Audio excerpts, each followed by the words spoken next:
자, 재산세 과세 표준.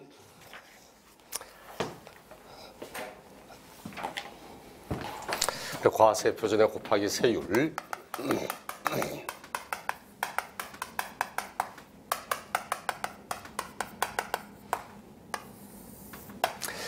재산세 과세 표준 딱 한 줄밖에 없습니다. 한 줄밖에 없음에도 불구하고 시험 지문에는 진짜 자주 내는 편들입니다. 과세 표준 무엇으로 하는가 하니까 과세 기준일.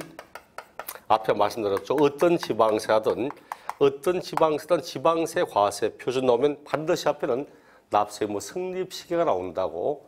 취득세는 취득하는 그날 당시의 가액, 등록면허세 등기 등록하는 그 당시 가액, 재산세 과세 기준일, 요날 현재의 재산 가액을 가지고 합니다.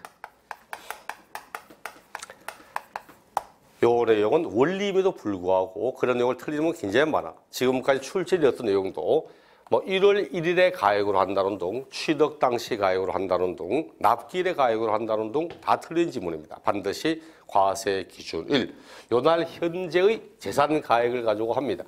무엇을 가지고 재산 가액으로 삼을 것인가 하는 거죠.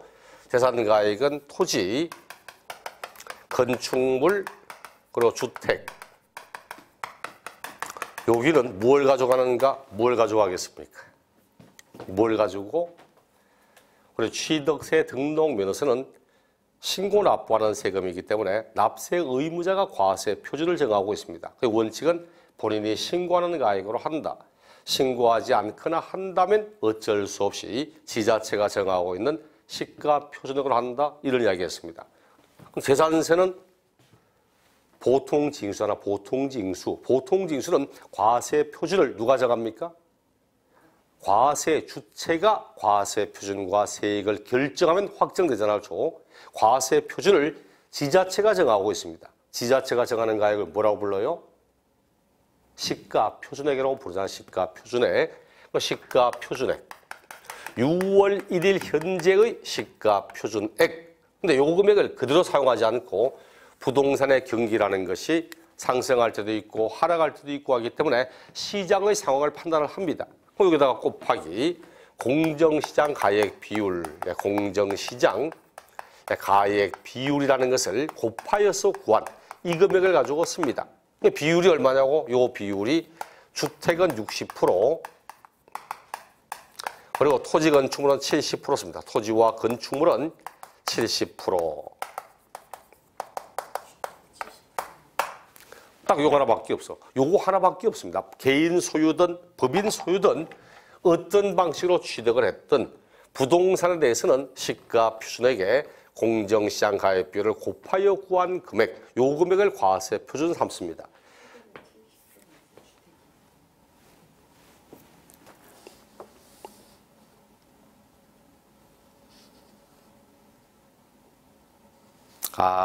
교재 보니까 토지 건축물 60%, 주택 70%인데 바뀌었습니다. 주택이 60%고 토지 건축물이 70%고 그렇습니다.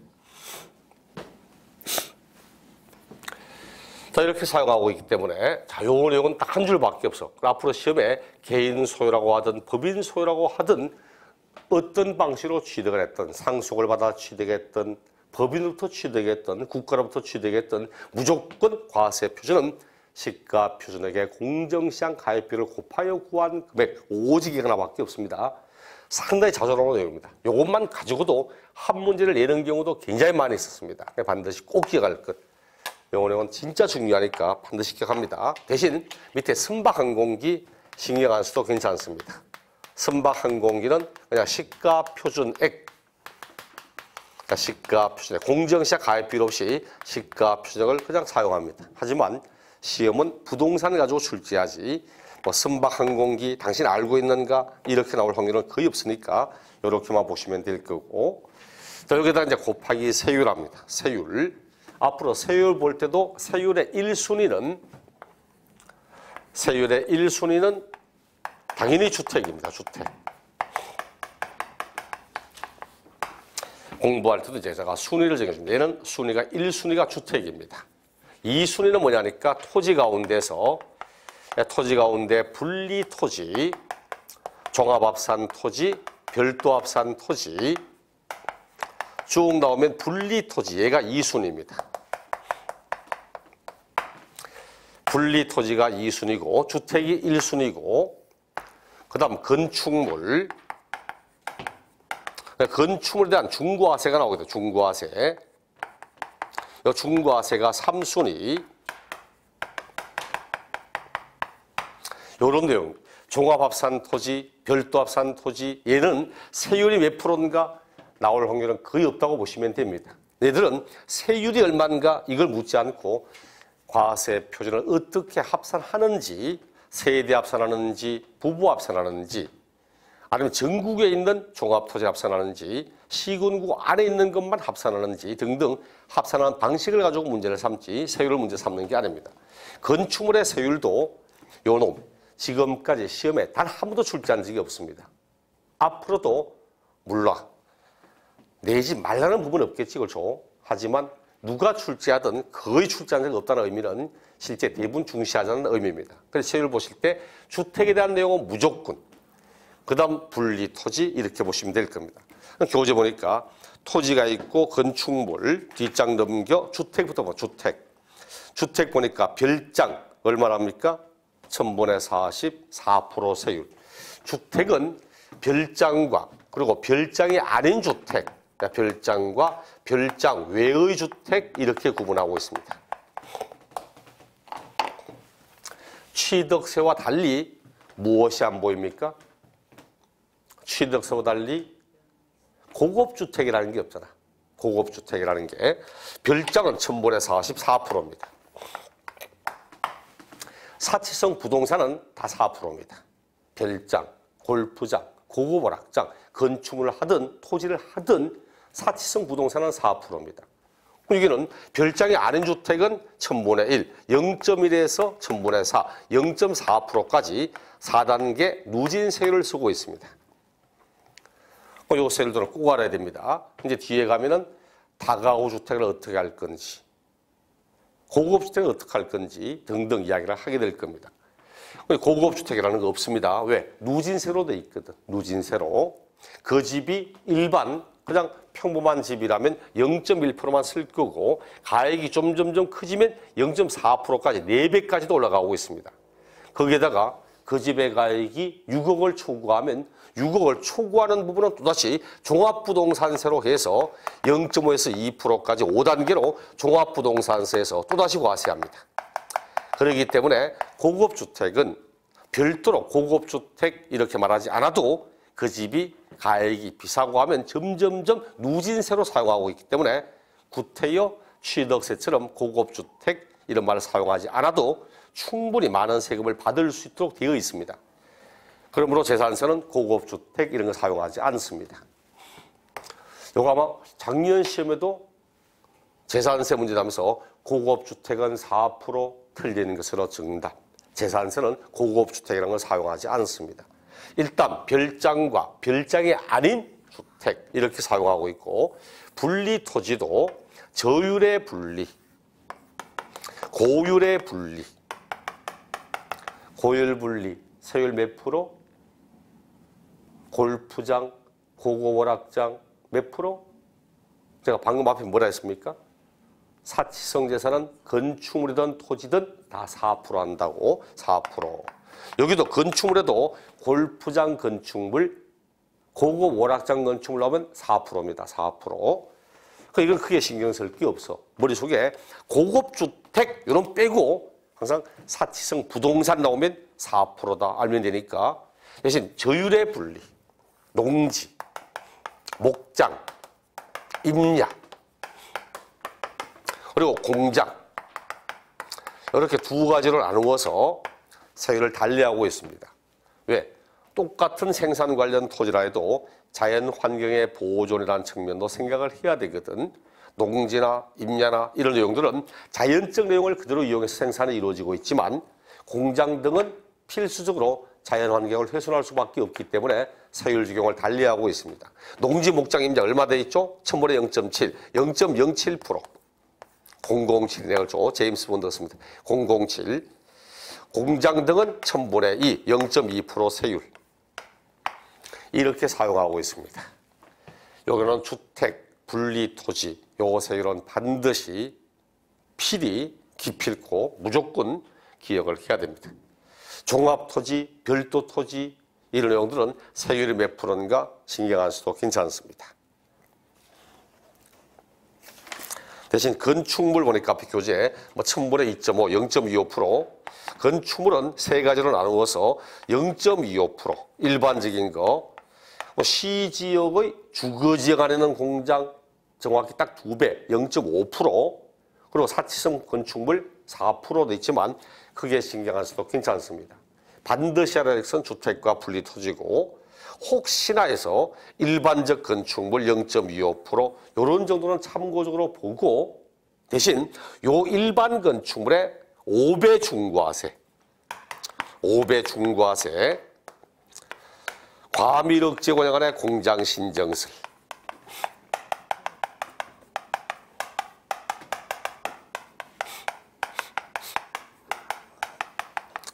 어디서 봤던 애거죠? 제목이 어디서 봤던 애입니다. 어디서 봤습니까?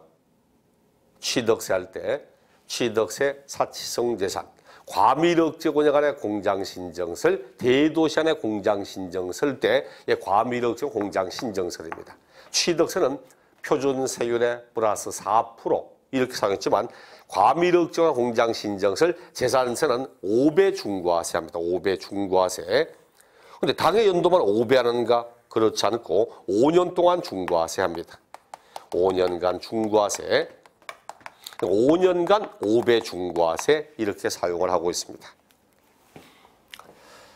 얘는 제목밖에 묻지 않습니다. 내용을 묻지 않으니까, 제목밖에 묻지 않으니까 그냥 과밀억제나 공장신정설 하면 재산세는 5년 동안 5배를 중과세 하더라. 그렇게만 알면 될 겁니다. 264쪽 보니까 중과세율, 표준세율의 5배, 과밀억제 권역안의 공장신정설, 밑에 괄호 보니까 최초 과세 기준일부터 5년 동안 5년간 5배를 중과세 한다고 그렇게 되어 있죠. 세율의 적용, 동일한 재산에 대해서 둘 이상의 세율에 해당하는 경우는 그중에 높은 세율을 적용한다. 취득세 할 때도 봤던 이야기입니다. 모든 조세의 공통적인 사항입니다. 같은 재산에 대해서 여러 개의 세율이 동시에 적용되면 그중에 높은 세율을 적용하자고 했고, 양가로 2번, 이건 이제 재산세가 지니고 있는 특성이라고 볼 수 있습니다. 제가 앞에 넣었죠. 어떤 지방세든 시험에 나오는 모든 지방세는 다 탄력세율을 사용한다고 100분의 50번 면에서 가감할 수 있다고 이야기를 했습니다. 근데 재산세는 좀 문제가 있어. 재산세는 시장군 수는 이렇게 말해놓고는 그다음 괄호에서 뭐라고? 그다음 특별한 재정 수요나 재해 등의 발생으로 재산세 세율 조정이 불가피하다고 인정되는 경우 조례가 정하는 바에 따라서 이렇게 시작합니다. 취득세와 등록면에서 뭐라는 줄 압니까? 취득세와 등록면에서는 거기다 특별한 재정 수요라고부터 내용이 없어. 지방자치단체의 장은 조례가 정하는 바에 따라서 이래 말하지 특별한 재정 수요나 재해 등의 발생으로 이런 말이 없습니다. 왜 이런 이야기가 나왔냐 하니까 2003년, 4년, 5년, 2001년부터 주택의 가액이 수도권의 주택 가액이 천정부지로 올라갔습니다. 천정부지로. 자고 일하면 뭐 몇천만 원씩 올라가고 1년 돼 뭐 억 달러씩 올라가고 이렇게 계속 올라가니까 문제가 있어. 왜? 올라가는 건 좋은데 재산세는 보유 과정의 세금이거든. 그렇죠? 실제로 실현된 수익이 아니거든. 내가 아파트 3억 주고 샀는데 2년 지나니까 6억이 가고 있는 거야. 야, 오른 건 좋습니다. 문제는 내 손에 들어온 돈은 하나도 없는데 주택가액이 상승하니까 주택의 세율은 뭡니까? 누진세거든. 누진세니까 주택가액이 올라가는 만큼 재산세도 따라서 올라가거든. 기분 안 좋은 거야. 그래서 주민들이 재산세 탄력세율을 사용하자고, 탄력세율을 적용하자고 이야기가 왔습니다. 강남구에서 탄력세율 50% 낮춰버렸습니다. 아마 좀 연세 드신 분은 아마 그런 거 기억할 건데 과거에 신문에, 언론에 굉장히 많이 두드려 맞았습니다. 똑같은 4억짜리인데 강남구와 그리고 저 강북 쪽에 아파트 보니까 여기는 세율을 탄력세를 사용해서 세율을 50%부터 깎아버린 거야. 그러니까 같은 4억이라도 오히려 강남구에 있는 아파트가 재산세를 훨씬 적게 내는 겁니다. 그래서 정부도 나서가지고 그 당시 강남구를 향해서 당신들이 이게 의회에서 하거든. 시장 군수는 조례가 정하는 바에 따라서 조례는 의회에서 만드는 겁니다. 강남구청에서 강남구 의회에서 세율을 조례로 세율을 뜯어버리니까 문제가 많거든. 그러니까 정부가 서울시가 그렇게 세율을 조정하면은 국가가 지원하는 재정 지원을 해주지 않겠다고 서울시에 재정 지원 해주지 않겠다고 하니까 강남구가 뭐랍니까? 아무런 말 안 하니까 웃으면서 지원 안 해도 된답니다. 우리끼리 알아서 할 테니까 건드리지나 말랍니다. 왜? 강남구는 현재도 재정 자료도가 100% 넘습니다. 그 당시 말 안 듣고 하던 게 아니니까 강남구, 서초구, 송파구, 광진구, 양천구, 그리고 성남시, 분당 때문에, 안양시, 평촌 때문에 정확히 딱 전국에 있는 시군구 가운데서 딱 요 7개 시군구가 탄력세를 적용했습니다. 진짜 말 많았거든 이거. 그래서 법을 바꿨습니다. 딱 바꿔서 앞으로 취득세와 등록면에서는 관계없는데 재산세만큼은 탄력세를 사용하려면 특별한 재정 수요가 필요하기 때문에 더 받아야 된다든지 재해 등이 발생했기 때문에 깎아줘야 될 필요가 있다든지처럼 특별한 사유가 발생할 때만 탄력세를 적용할 수 있다. 쉽게 말하면 뭔지 압니까? 진짜 의미는 앞으로 재산세는 탄력세를 사용할 수 없다. 다만 예외적으로 이런 사유가 발생할 때만 사용할 수 있다. 그 말과 사실 똑같아요. 이제는 특별한 사유가 없으면 탄력세를 사용할 수 없습니다. 그럼 이제 특별한 사유가 발생했습니다. 예를 들어 천재지변이나 뭐 지진이 생겨서 피해가 상당히 많았다. 탄력세를 적용해줬다. 한번 탄력세를 해서 밑으로 깎아놓고는 앞으로 평생 쭉 깎은 세를 적용하면 되겠습니까? 안 되겠지. 그래서 나오는 말이 다만 이렇게 탄력 가감 적용한 세율은 당해 연도에 한해서만 이렇게 사용할 수 있다고 이렇게 이야기를 합니다. 이거는 의미만 이해하시면 됩니다. 과거에 이걸 딱 한 번 이 내용을 개정하고 난 다음에 문제에서 가감 적용한 세율은 5년간 적용할 수 있다. 뭐 틀린 것으로 정답. 이렇게 삼기도 했으니까 거기에 뭐 특별한 재정 수요다 뭐 아니면 재해 등이다 이걸 외울 필요도 없이 재산세는 특별한 일이 있을 때만 탄력세를 사용할 수 있구나. 그리고 탄력세를 사용하더라도 당해 연도만 그 세율을 적용할 수 있구나. 그것까지만 이해하시면 됩니다. 재산세 납세 의무자. 납세 의무자도 시험에 상당히 자주 언급되는 부분이고 재산세 납세 의무자 원칙은 사실상의 소유자랍니다. 원칙은 사실상의 소유자. 6월 1일 과세 기준일 요날 현재의 사실상의 소유자가 냅니다. 이게 원칙입니다. 원칙대로 해볼까요? 원칙대로 한번 해보겠습니다. 자, 원칙은 실질 소유자이다. 그렇다면은 종중재산은 누가 내야 됩니까? 종중 소유의 재산. 누구 겁니까? 개인 겁니까? 종중 거잖아. 그럼 실질 소유자가 누굽니까? 종중이잖아. 그럼 종중이 됩니다. 종중이. 이게 원래 원칙이야. 거기에다가 또 상속재산 볼까요? 상속재산. 상속재산 누가 내야 됩니까? 그렇죠. 상속받은 자가 내야죠. 이게 원래 원칙에는 실질 소유자, 실제로 그 재산을 상속받은 자가 내는 겁니다.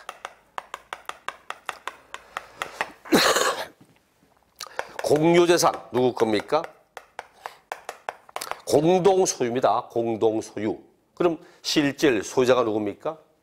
공동으로 소유하고 있는 사람이 자기 지분만큼 가지고 있는 거잖아요. 그럼 지분권자가 자기 지분만큼 내는 겁니다.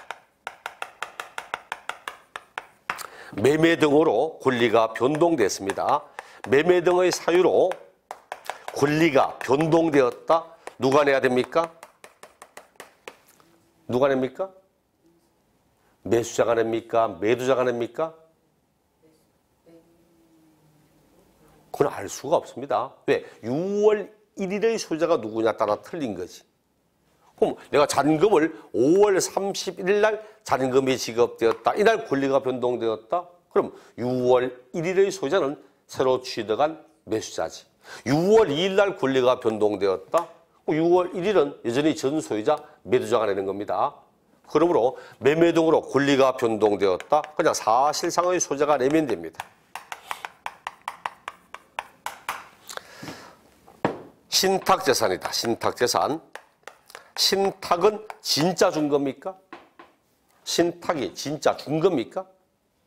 믿고 탁 맡긴 거지. 신탁은 믿고 맡긴 거지 진짜 준 게 아닙니다. 실제 소유자 누굽니까? 맡아 있는 사람이 진짜 주인입니까? 맡아 있는 거잖아요. 위탁자, 맡긴 사람이 진짜 주인이지 위탁자가 내는 겁니다. 이게 원래 원칙이야. 이게 원칙입니다. 예외는 뭐냐고? 예외는 분명히 종중재산인데 종중명의로 돼 있지 않습니다. 종중명의로 안 돼 있어. 개인 명의로 돼 있습니다. 대부분 안 그렇습니까? 진짜 큰 문중, 큰 종중 가면 종중재산이라고 그렇게 돼 있기도 합니다. 근데 대부분 작은 종중이나 작은 지파로 흘러가기 시작하면 종손 이름으로 돼 있거나 이런 것이 대부분이지 종중재산 이렇게 하지 않습니다. 근데 종중재산을 나눌 때 과거에 또 문제가 생긴 것 한 두 번, 세 번 이게 재판도 벌어지고 그래서 뭐 서울 측 강남 쪽에 아마 강남 일원동 쪽에 있는 땅인가 그쪽에 땅을 이제 팔려고 하는데 나선 거예요. 이제 종중원들이 나 달라고 나도 있어 나도 종중원이니까 재산 분할해 달라고 그때 아마 청송 심씨 땅이 그럴 건데 여자분들이 나도 심씨인데 나는 왜 안 주냐고. 이제 종중 쪽에서는 출가 외인이다. 이거는 우리 문중을 위해서 사용했던 땅이었기 때문에 당신은 시집 가버리면 저쪽 성씨 아니냐고. 이 땅에 넘어가면 저쪽 성씨 땅 넘어가지. 이건 우리 문중 땅이기 때문에 당신은 성씨는 심실지 몰라도 이 땅이 다른 문중으로 가면 안 된다. 못 주겠다. 재판 벌어져가지고 결국은 여자분들도 종중은 맞다고 똑같이 나눠주라고 판결 내려서 지금은 종중 땅 팔고 이러면 이제 시집간 여성분들도 다 받을 수 있고 이렇게 합니다만. 근데 이런 것처럼 분명히 종중 땅인데 종중 명의로 안 되어 있습니다. 개인 명의로 되어 있어. 개인 명의로 되어 있는데 종중 소유라고 신고하지도 않습니다. 종중 거라고 신고도 안 해. 그럼 개인 명의로 되어 있지. 종중 거라고 신고도 안 하지. 과세주체는 종중 소유라는 걸 압니까 모릅니까? 모르잖아. 개인 이름으로 되어 있지. 종중과 신고도 안 하지. 그럼 지자체에서 저게 종중 땅이구나 하는 거 어떻게 알아? 어쩔 수 없이 예외적으로 공부상의 소유자, 개인 명의로 되어 있는 공부상의 소유자가 내는 겁니다. 그러니까 법원이 이렇게 말합니다. 개인 명의로 등재되어 있는 사실상 종중 소유의 재산으로 종중 소유임을 신고하지 아니한 때는 공부상의 소유자 이렇게 표현합니다. 상속재산 분명히 어른 돌아가셨습니다. 그런데 어느 누구도 상속을 내가 받았다고 상속에 따른 등기도 이행하지 않고 상속에 따른 신고도 하지 않고 그럼 누가 상속받는지 압니까? 어른 돌아가셨어. 근데 아무도 이 집을 내가 상속받았습니다. 이 땅을 내가 상속받았습니다. 등기하지도 않고 신고하지도 않고 그럼 누가 받는지 알 수가 없잖아. 그럴 때는 누가 내는가? 주된 상속자가 낸다. 주된 상속자가.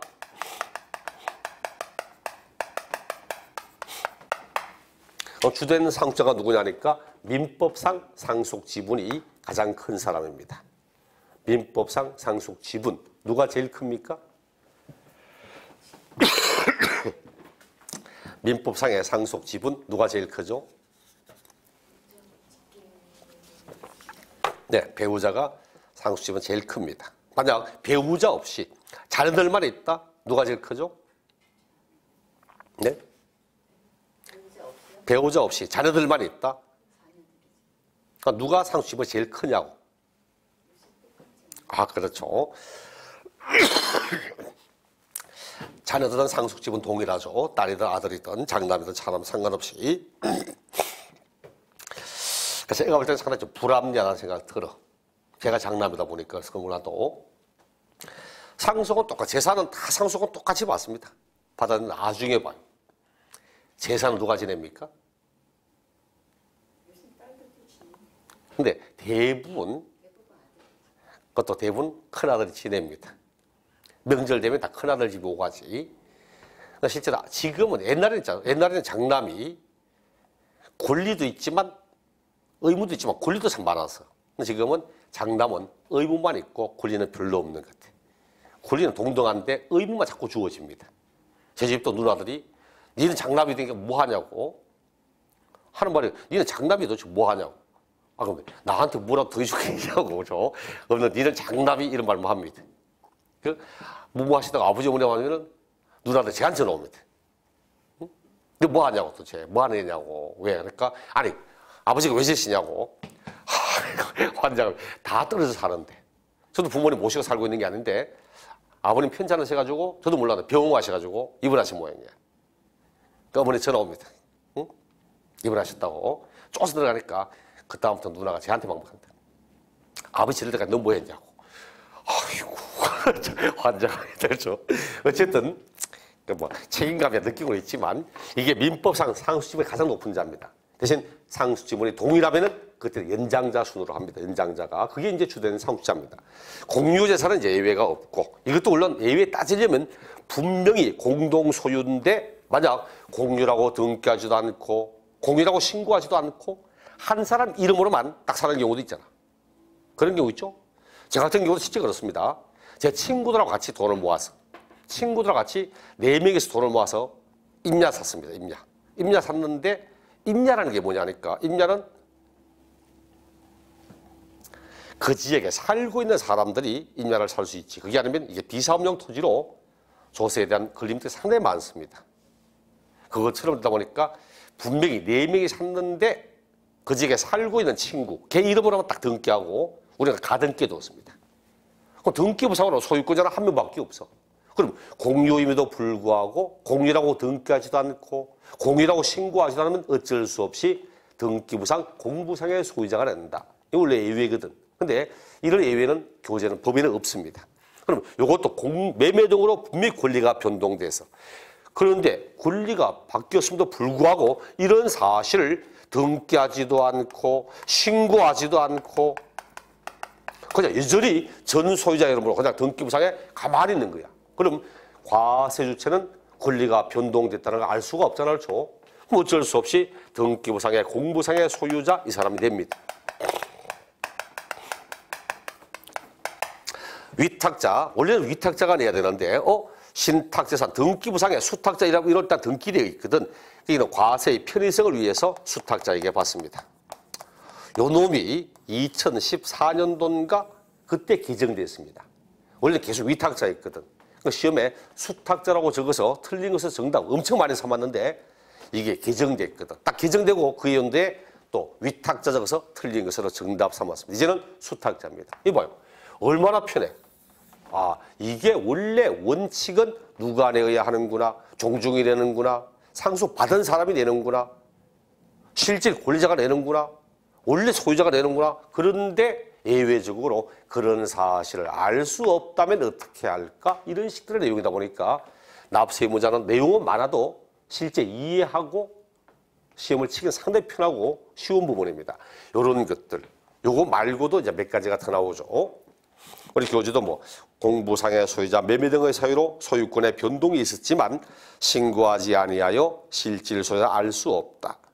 주된 상속자 3번 상속에 따른 등기를 이행하지 않고 실질 소유자 신고하지 않고 누가 받은지 모른다. 주된 상속자. 5번 공부상 개인 명의로 등재가 되어 있고 실제로는 종중재산이지만 신고하지 않았다. 즉 종중 명의로 등기되어 있지도 않고 종중가라고 신고하지도 않고 그러니까 종중소유라는 걸 알 수가 없다면 어떡할까? 어쩔 수 없이 개인 명의로 된 공부상의 소유자가 내야지. 그 다음 뭐 수탁자가 내고 쭉 나옵니다. 8번 공유재산의 지분권자가 내고 요거 말고 이제 2번 보니까 사용자. 사용자가 된답니다. 소유권의 귀속이 분명하지 않답니다. 도대체 누구 소유인지 알 수가 없답니다. 그럴 때는 사용하는 사람이 되자. 왜? 어떤 경우냐니까 소유자가 실종됐습니다. 실종되어서 장기간 생사 불분명으로 돌아올 확률이 없습니다. 그럼 실종된 사람한테 세금 내라고 고지서 보내봐야 아무 의미가 없잖아요. 실종도 실종 신고하잖아. 실종 신고가 접수됐습니다. 그리고 이제 딱 나오는데 그 다음 년도 과세 기준일 재산세 돌아오니까 실종됐다고 분명히 신고돼 있는데 그 사람한테 세금 내라고 보내봐야 아무 의미 없거든. 현재 그 재산을 사용하는 사람에게 받자. 아니면 갑의 소유라고 돼 있는데 을이 태클 걸고 오면서 자기의 소유라고 돌려달라고 소유권 관련 소송 중입니다. 지금. 그럼 최종적으로 법원의 판결이 나기 전까지는 누구의 소유인지 알 수가 없잖아요. 그래서 그럴 때는 사용하는 자에게 이런 의미입니다. 그 다음 4번 보니까 매수계약자 이런 말 나오죠. 매수계약자 이겁니다. 국가, 지자체, 지자체 조합, 국가 등과 계약을 합니다. 또 연부계약합니다. 연부계약. 연부계약이 몇 년 이상의 기간에 걸쳐서 연부계약은 몇 년 이상의 기간에 걸쳐 합니까? 2년 이상의 기간에 걸쳐 합니다. 앞에 연부취득 배웠잖아. 연부취득. 자, 그렇다면 이런 거. 서울시 소유의 토지입니다. 자, 서울시 소유의 토지인데 2016년 5월 1일 날 연부금을 주고 또다시 1년의 기간이 지나서 2017년 5월 1일 날 연부금을 주고 2018년 5월 1일 날 연부금을 주고 이런 식으로 국가, 지자체 등과 연부로 매매계약을 체결을 했습니다. 그렇다면 요 기간 중에 요 기간으로는 과세 기준일 6월 1일, 과세 6월 1일 이 두 번에 걸친 재산세, 종합부동산세 누가 내야 됩니까? 서울시가 냅니까? 아니면 서울시로부터 이렇게 취득하기로 한 갑이 냅니까? 갑. 네, 갑이 내면 우리 이 갑을 한정치산자 이렇게 말합니다. 살짝 돌았다고. 직구단 시가 왜 냅니까? 원래 원칙은 실질 소유자가 내야 됩니다. 아직 최종적인 잔금이 지급되지 않았기 때문에 최종적 잔금이 지급되지 않 따지면 이게 계약금, 중도금, 잔금택인데 아직 잔금이 지급되지 않으면 시가 낼 필요가 없잖아. 서울시가 내야 돼. 이게 비과세거든. 국가 등의 재산은 과세하지 아니한다. 비과세입니다. 그럼 왜 매수계약자, 취득하는 자가 내자 이 말이 왜 나오냐니까 이겁니다. 이렇게 딱 계약하니까 서울시가 갑에게 말하기를 당신이 칠판, 지금부터 당신이 사용해도 된다. 그것도 공짜로, 무상으로, 공짜로 써도 된답니다. 그렇다면 아직 최종적인 잔금은 지급되지 않았지만 이 기간 동안 모든 사용 수익을 갑이 다 들어가고 있거든. 그 말은 실질 소유권을 이미 행사하고 있는 걸로 보아 그래서 갑에게 받자는 뜻입니다. 국가, 지자체와 연부로 매매계약을 체결하고 핵심은 그 사용을 무상으로 하고 있다는 거. 그게 핵심이거든. 그럴 때는 매수계약자 이렇게 표현합니다. 그때는 비과세입니다. 유상으로 한다면 서울시가 내기 때문에 국가 등에 따른 비과세가 되는 겁니다. 그리고 7번 사업시행자, 도시개발 사업을 하거나 재개발 사업을 하거나 이럴 때 토지 소유자에게 환지하지 않고서 채비지, 보류지로 둔 경우 그 채비지, 보류지에 대한 납세 의무자는 사업시행자가 내는 겁니다. 사업시행자가. 상세하게 다음에 왜 또 사업시행자인지 그런 이야기도 해볼 거지만 지금은 납세 의무자 이렇게 보세요. 그 다음 뒷장 보니까 재산세 부가와 징수. 과세 기준일 6월 1일. 납기는 언제 납니까? 납기. 건축물은 7월 16일부터 7월 31일. 토지는 9월 16일부터 9월 30일. 좀 더 공부되면 토지는 9월달, 건축물은 7월달 이렇게 할 거고 단 주택은 2분의 1은 7월달에 합니다. 7월 16일부터 7월 말까지. 나머지 2분의 1은 9월 16일부터 9월 말까지 합니다. 이렇게 두 번에 걸쳐서 평분 딱 정확히 절반씩 나누어 냅니다. 왜? 세부담을 분산시켜 주겠다는 뜻입니다. 한꺼번에 내어야 할 세금이 많으면 부담스럽거든. 보통 보면 재산세, 주택 웬만큼 가지고 있으면 30 몇만 원 이 정도 나옵니다. 한꺼번에 내려면 사실 부담스럽거든. 나누어 주겠다고. 단 금액이 얼마 되지 않으면 굳이 나눌 필요가 있냐. 그래서 나오는 말이 다만 산출세액이 10만 원 이하라면 그때는 2분의 1씩 하지 않고 7월 달에 일시에 부가징수할 수 있다고 이렇게 표현하기도 합니다. 일시에 부가징수 하여야 하는 겁니까? 일시에 부가징수 할 수 있다 이래 말하지 일시에 부가징수 하여야 한다 이래 말하면 안 됩니다. 착한 사람이야 앞에 금액 10만 원 이하 요 금액을 고치든지 7월 달 대신 뭐 9월 16일부터 9월 말까지 이렇게 할 수도 있지만 독한 사람들은 일시에 부가징수 하여야 한다 이래 할 거고 더 독한 사람이 나왔던 지금 문제 있습니다. 기출문제 이런 거 있어. 토지에 대한 세액이 10만 원 이하일 때는 맞아요? 토지하고 아무 관계 없거든. 토지는 그냥 9월 달이고 건축물은 7월 달이고 단 주택은 2분의 1씩이다. 세부담을 분산시켜 주겠다. 그런데 얼마 안 되면 주택에 관한 규정이지 토지와는 아무 관계가 없습니다. 그런데 대부분의 분들은 토지에 대한 세액이 10만 원 이하일 때는 시작하면 그래 10만 원 이하 맞네. 7월 달에 한꺼번에 낼 수 있네. 맞네. 주택을 말하는지 토지를 말하는지 보지도 않고 그냥 10만 원 이하다. 7월 달에 낸다. 이래 가면 안 됩니다. 이 규정은 주택 규정이지 토지하고는 아무 관계없는 규정입니다. 징수 방법이야 보통 징수로 할 거고 세부담의 상한 재산세는 세부담의 상한선이 있습니다. 종합부동산세도 그렇습니다. 왜? 보유과정의 세금이거든. 제가 앞에 이런 이야기 했어. 내 주택이 가격이 이렇게 돼 있다가 상승했다 쭉 상승하니까 야 올랐습니다. 오르니까 주택의 세율은 누진세잖아. 그래서 올라서 세율을 높이 적용 세금 받아서 또 올랐습니다. 또 받았습니다. 또 올랐습니다. 또 받았습니다. 그런데 그 다음부터 하향 추세로 꺾이기 시작합니다. 자, 꺾이면 앞에 올랐다고 해서 많이 받았던 세금 꺾이면 돌려줍니까? 안 하잖아.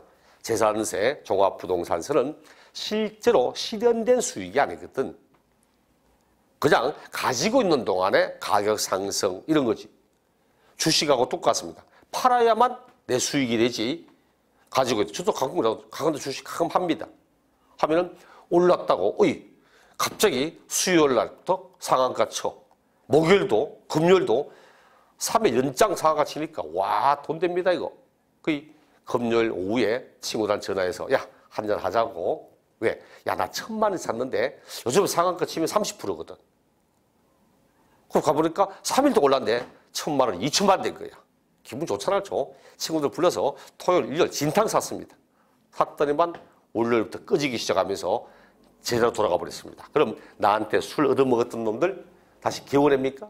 그런 거 없잖아. 이게 문제야. 그래서 재산세 종합부처럼 가지고 있는 동안에 상승하는 부분에 대해서만큼은 실제령이 아니기 때문에 세부담은 상한선을 딱 적어놓습니다. 좋아. 당신이 이만큼 상승했지만 세부담은 요만큼을 상한선으로 끊어놓겠다. 상한선을 두고 있습니다. 거기에 원칙은 100분의 150. 장인에 납부한 세금의 1.5배를 초과할 수 없도록 하고 있습니다.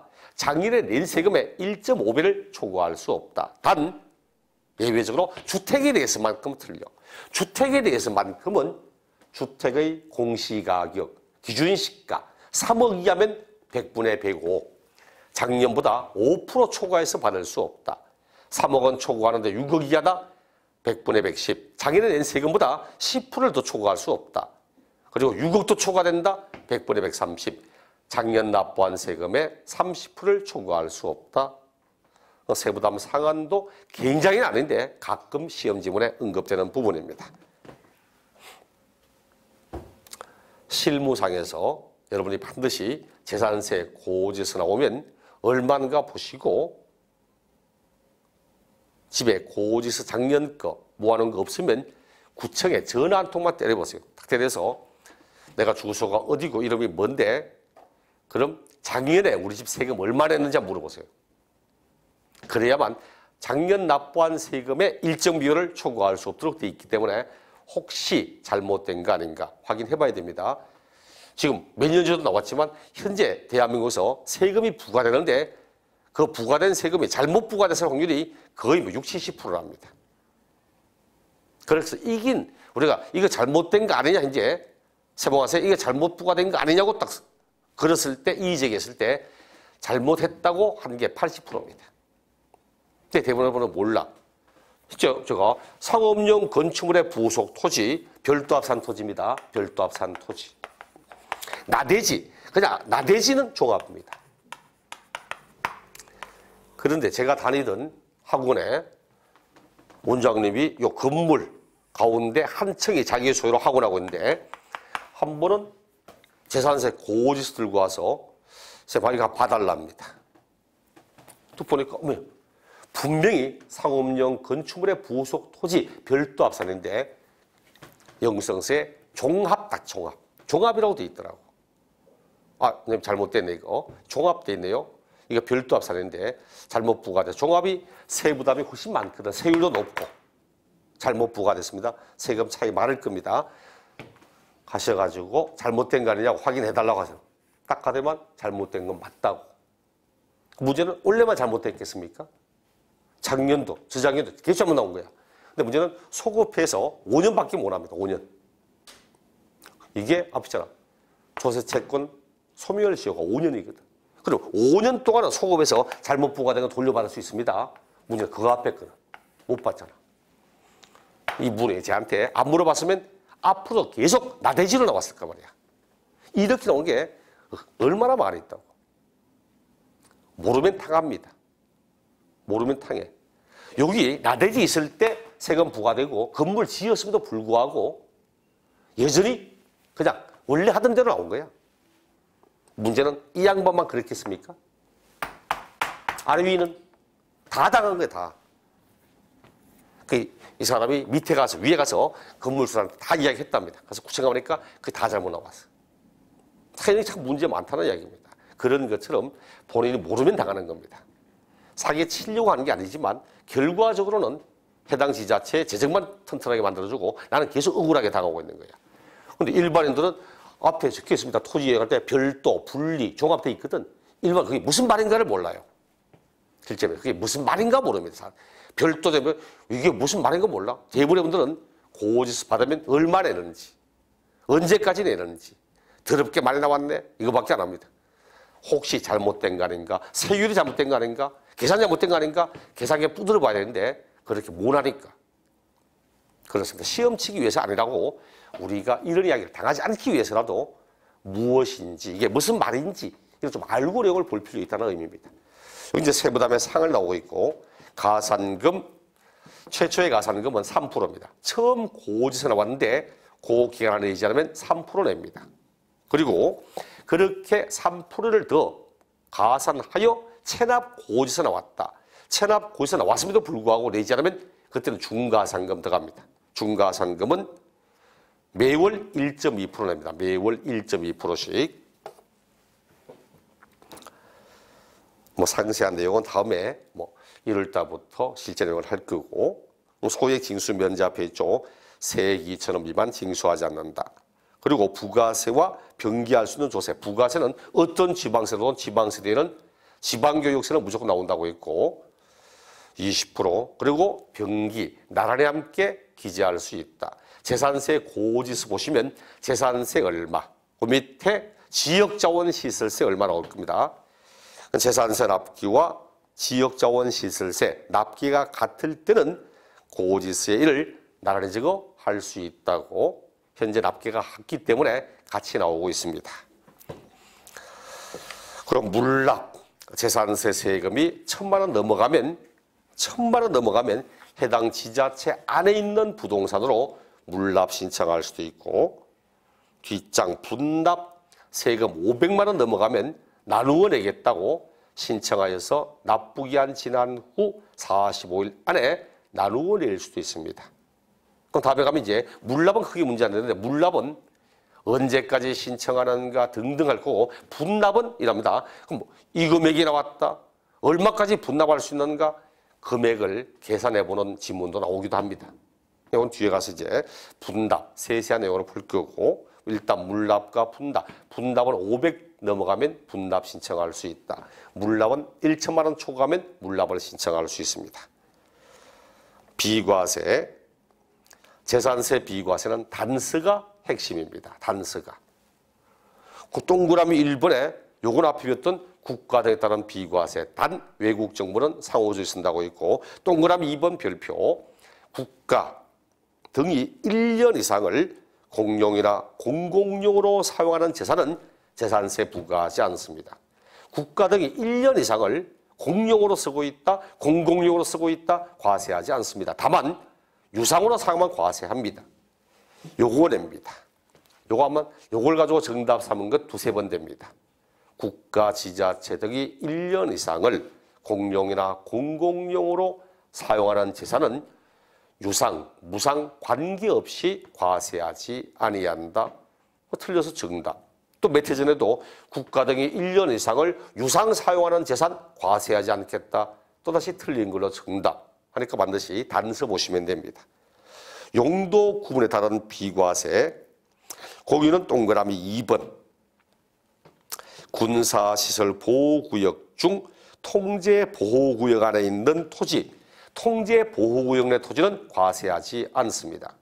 근데 단서 있지. 다만 전답과수원, 대지는 과세합니다. 전답과수원, 대지를 제외한 토지가 비과세이기 때문에 아무리 군사시설의 통제보호구역 안에서도 전답과수원, 대지는 과세합니다.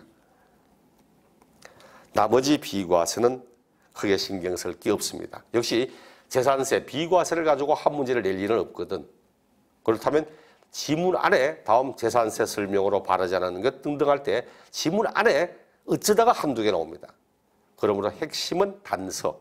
이러한 것은 과세하지 아니한다. 다만 다음의 경우는 과세한다. 단서 부분을 주의해서 내용을 보시면 될 겁니다. 요 놈까지가 재산세. 다음 시간에 이제 국세, 종합부동산세, 그리고 양도소득세, 국세 내용을 넘어가서 내용을 보도록 하겠습니다. 수고하셨습니다.